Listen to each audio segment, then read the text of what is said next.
राम राम शेतकरी बांधवांनो, अहिल्यादेवी होळकर शेतकरी कर्जमुक्ती योजनेसाठी पात्र असाल तर ही माहिती शेवटपर्यंत नक्की पहा।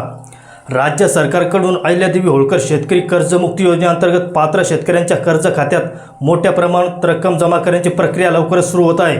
मिळालेल्या माहितीनुसार सुमारे 16,94,000 पात्र शेतकऱ्यांच्या पीक कर्ज खात्यात जवळपास 700 कोटी जमा करण्याचा टप्पा 4 ऑगस्टपासून म्हणजे मंगळवारपासून सुरू होणार आहे। मात्र एक महत्त्वाची गोष्ट लक्षात ठेवा, ही रक्कम तुमच्या बचत खात्यात येणार नाही, ती संबंधित पीक कर्ज खात्यात जमा केली जाईल। त्यामुळे तुमचे थकीत कर्ज निकाली निघण्यास मदत होईल।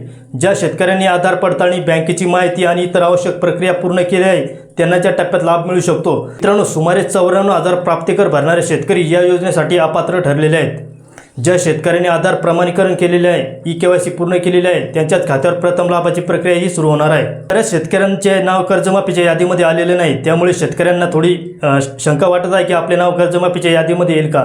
परंतु याद्या कर्जमाफीच्या या टप्प्याटप्प्याने सोडल्या जात आहे। त्यामुळे आता येणारी जी 10 तारखेला एक यादी येणार आहे त्यामध्ये तुमचं नाव येईल, किंवा त्याच्यानंतर जी यादी येईल तिच्यामध्ये तुमचं नाव येईल, किंवा त्याच्यानंतर जी यादी येईल तिच्यात तुमचं नाव येईल।